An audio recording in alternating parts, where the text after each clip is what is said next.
Hey guys, Jacob with Jacob Comics. Alright, we have a really fun episode. Today we're going to be reviewing Batman 125, the start of the new Chip Zdarsky and Jorge Jimenez run. Alright, so that's kind of exciting, right? Now, before we get dived into that, guys, I do want to let you guys know about our 300 subscriber giveaway.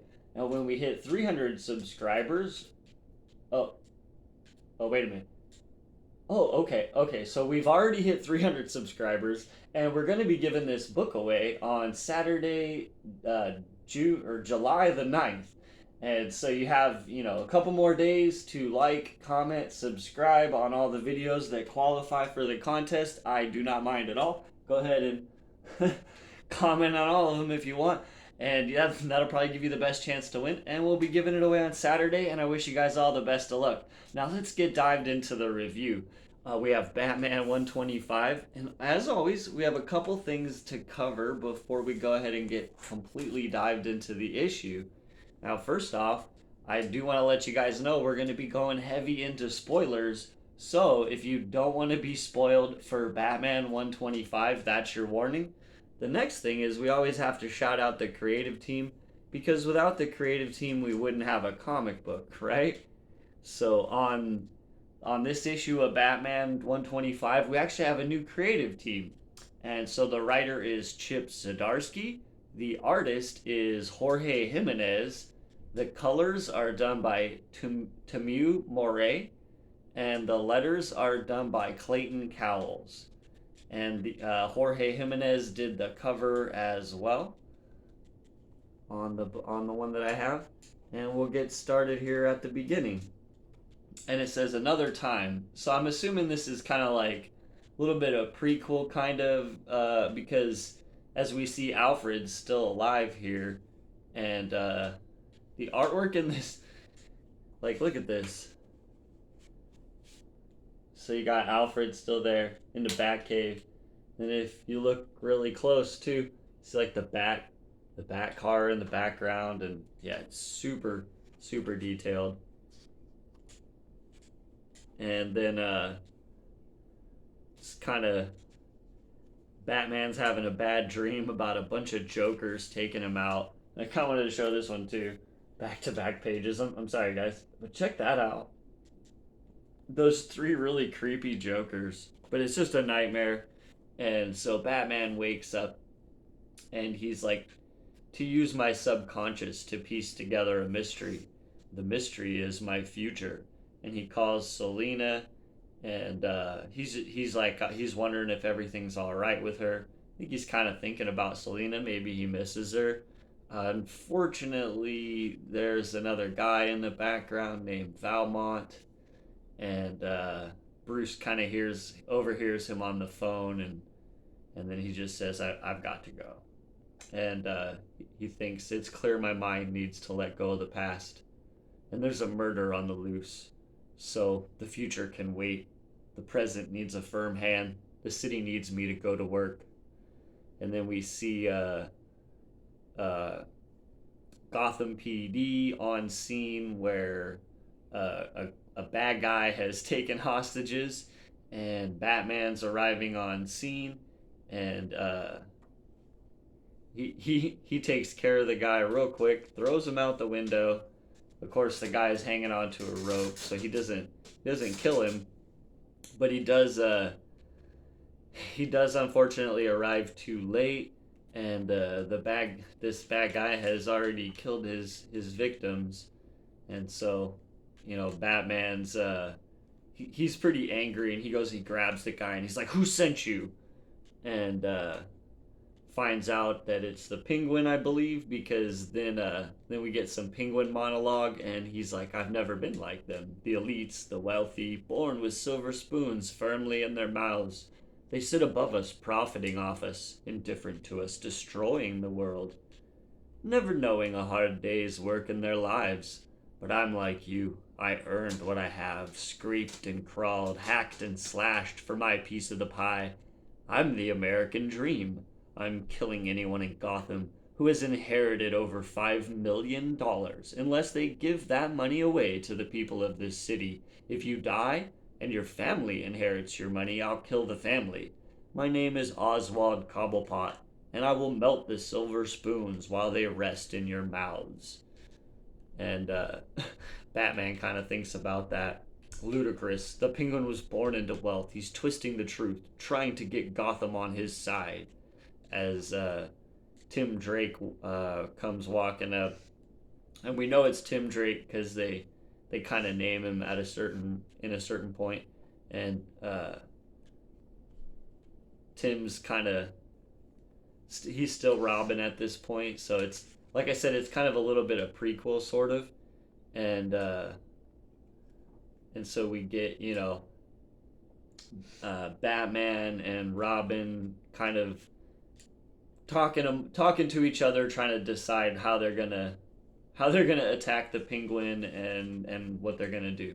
So they decide, he's like Tim was right, but for the wrong reasons, and he says I need to go out more as Bruce Wayne. The dual life is valuable, especially in situations like this. And so he's kind of like up top in this gala, big celebration where lots of rich people have shown up, basically, and they believe that the Penguin is going to attack here, right? And so they've sent Robin down underneath the place.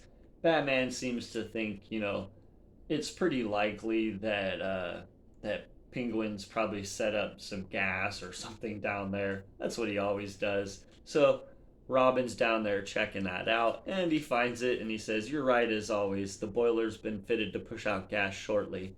And Batman says, "You know what to do. I'll take out Penguin." And then Penguin obviously comes in. "Ladies and gentlemen, while none of you deserve to be here, I welcome you to the gala. I welcome you to your death." And Batman thinks absurdly predictable. And so he says, "All clear." Robin says, "Yep, injected the boiler with the neutralizing agent." Batman says, "All right, let's finish this in the ballroom." Too late, Penguin. Always too late. And I love this panel here as you get like uh, a half dressed in right here on this side, a half dressed in civilian garb. Um, you know, it's just awesome. And he's even got his batarangs in his fists, kind of like maybe he's got some Wolverine claws going on, and he's ready to do some battle. And he's got his belt there, and it's just a cool picture. The art on every single one of these pages is so amazing, honestly, by Jorge Jimenez. And so then Robin comes in, and he's like, "I hate when you start without me." And Penguin says, "No, it's not supposed to go this way." And Batman says, "This is bold, even for you, Cobblepot. You're usually careful with the sheen of legitimacy." And as he gets close to stab him with the knuckle full of batarangs, he turns into the Clayface. And Batman's surprised. He goes, "Clayface, what game are you playing?" And Clayface says, "Penguin didn't leave anything to chance. He wants everyone here dead. If the gas didn't do it, the building will, Batman." Batman yells at Robin, "Robin, get those doors open." And Robin says, "Move, move, I need room." Batman says, "As for you, I've been hoping to run into you again, Clayface. The last time we met, I injected you with a formula I'd been working on to turn your clay into something more explosive." And Clayface says, You couldn't have." Batman says, "Try me. Save these people and tell me where Penguin is, or I'll blow you sky high." And so Robin's trying to help get all the people out, and he goes up to the door to open the door so a lot of these people can run out. And one of the bad guys actually shoots him, Tim Drake Robin, as we see right here. And Batman is not happy about it. No, he is not. He is not a happy Batman. He has a very wounded Robin and Tim Drake, and he goes running over there. And Tim Drake's like, Get Get everyone out. And Batman says, hold on, son. Nobody dies today. And as he goes running out, he says, car. And the car just comes screeching up, and he jumps into it with Robin. And Robin says, where are we go? And Batman says, hospital. They hit an artery. No time for Leslie or fixing it ourselves. Robin says, can't do that. They'll know who I am. Who you are. Need to get me out of costume. You'll lose every... Batman thinks, once before. I had to do this once before. A different time. A different soldier. When Jason died and I removed that costume, I thought, is there a bottom to this mission? Can I really keep falling?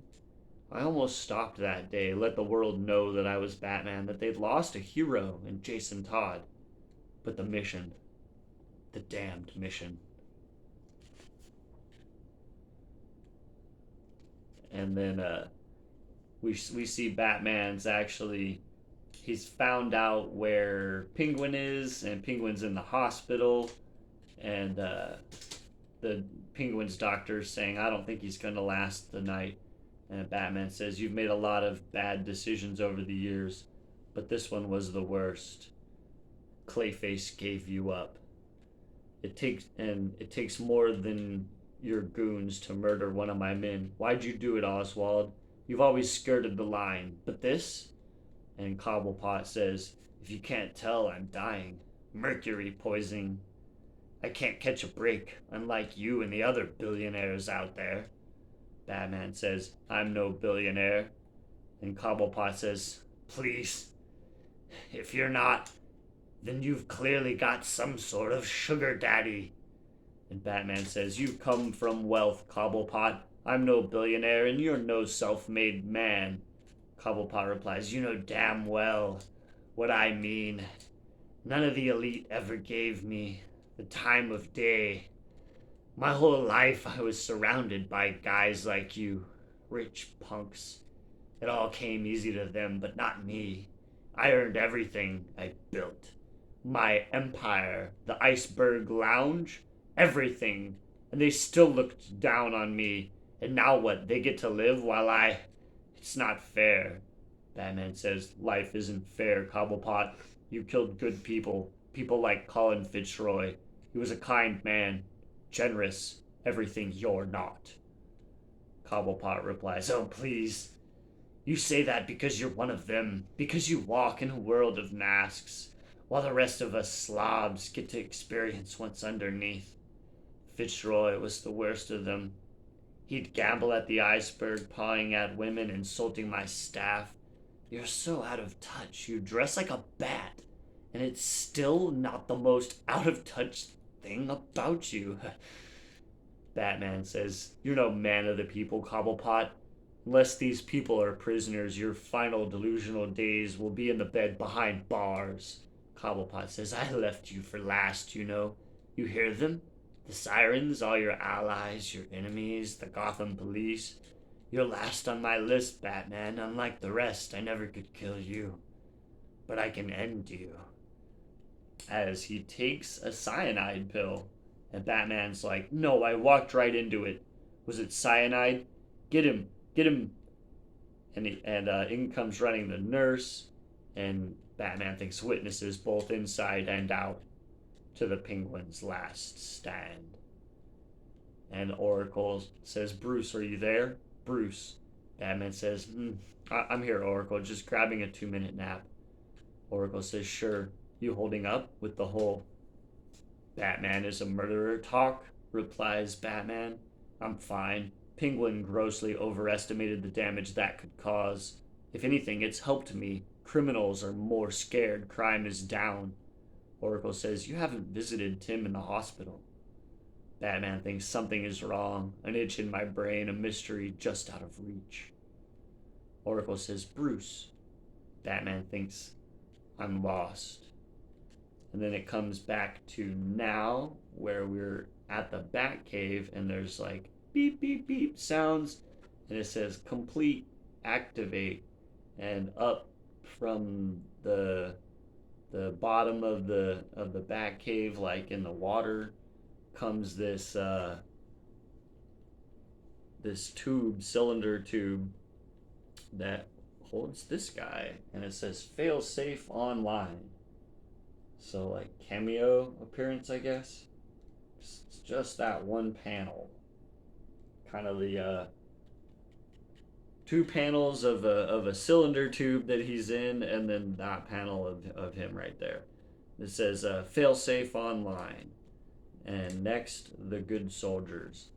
And then, as usual, there is a backup story, and this one's kind of interesting, and because these kind of tend to run a little long, I'll briefly go through it. It's a Catwoman backstory, actually involving what's going on in the main story with Oswald Cobblepot being dead, and basically there's a fight for his iceberg lounge and who's going to take control of the iceberg lounge. Um, Now Oswald Cobblepot has left a will, and this giant metal guy right here, whose name is yeah, the Fixer or something like that. Oh, give me a second. So this guy right here, his name is the Executor, and he's actually like the lawyer of the underbroker. And there's another kind of guy in here who is the leader of.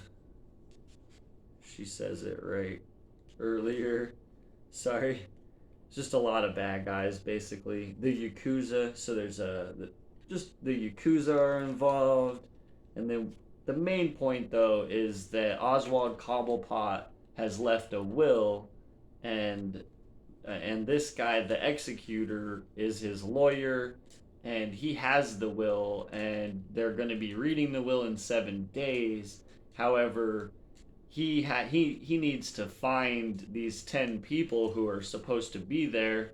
He's afraid he won't be able to find them all, and he offers Selena Kyle, Catwoman, $500,000 to help him find the 10 people. And she's like, "Okay, I'm interested. Who's on your list?"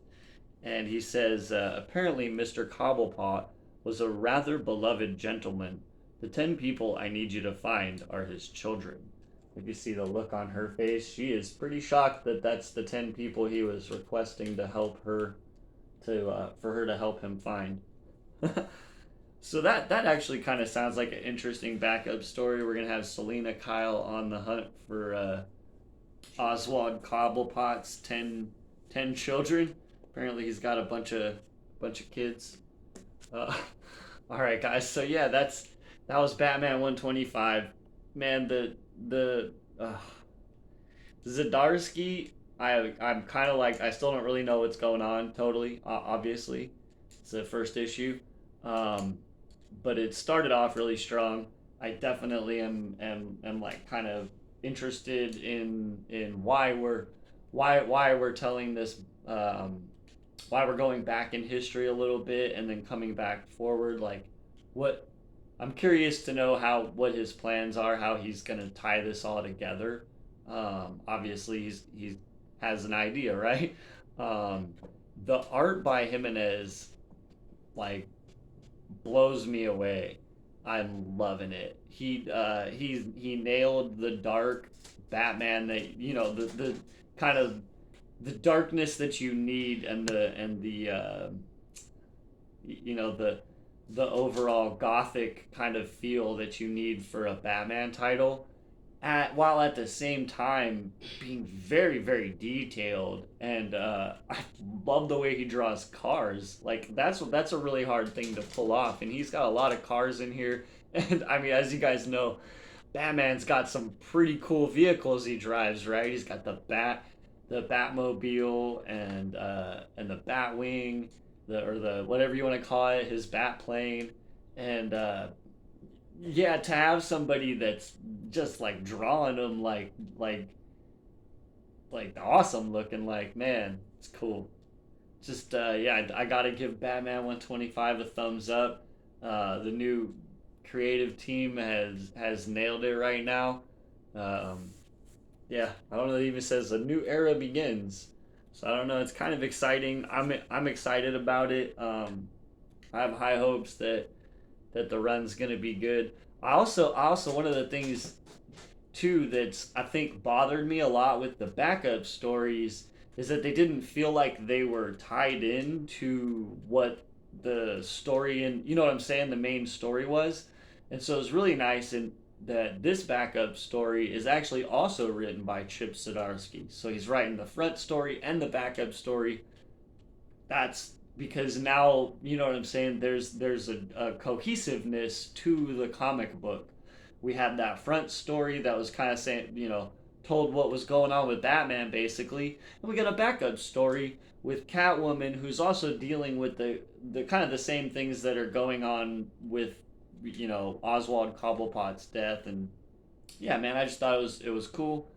Yeah, so that's what I have. Batman 125 gets a thumbs up. Yeah, if you guys remember, like, comment, and subscribe, and you have like four more days, I think, till July the 9th. We'll be giving the book away in the morning to get all your entries in. And yeah, if you guys want to help support the channel, click the link below and shop on my eBay store. All right, guys, have a great day. We'll see you tomorrow. So, that's pretty cool. The Penguin